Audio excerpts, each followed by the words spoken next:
শক্তিশালী একজন নবী ছিল। উনি মালাকুল মাউতকে বলেছিলেন, মালাকুল মাউত, আমার মৃত্যুর সামান্য কিছু আগে আমারে বইলো, আমার একটা কাজ আছে। মালাকুল মাউত মৃত্যুর কিছু সময় আগে এসে বলল, সুলাইমান, সময় শেষ, অল্প কিছু সময় বাকি, কি করবেন করেন।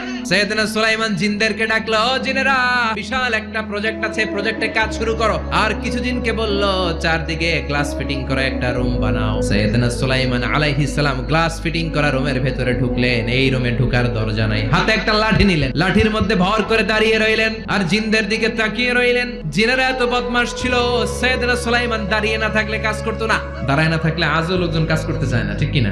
সুলাইমান আলাইহিস সালাম লাঠির মধ্যে ভর দিয়ে দাঁড়িয়ে রইলেন আর বললেন, কাজ করো। জিনেরাও কাজ শুরু করলো। ওদিকে মালাকুল মাউত এসে বলল, সুলাইমান, সময় তো শেষ। সুলাইমান বলে, সমস্যা নাই, রূহ কবজ করো। মালাকুল মাউত ওইভাবে লাঠিতে ভর দেওয়া অবস্থায়, দারুণ অবস্থায় সাইয়েদনা সুলাইমান আলাইহিস সালামের রূহ কবজ করে নিলেন। উনি এমন ভাবে দাঁড়িয়েছেন, রূহ চলে গেল, লাশ হয়ে দাঁড়িয়ে রইলেন। লাঠি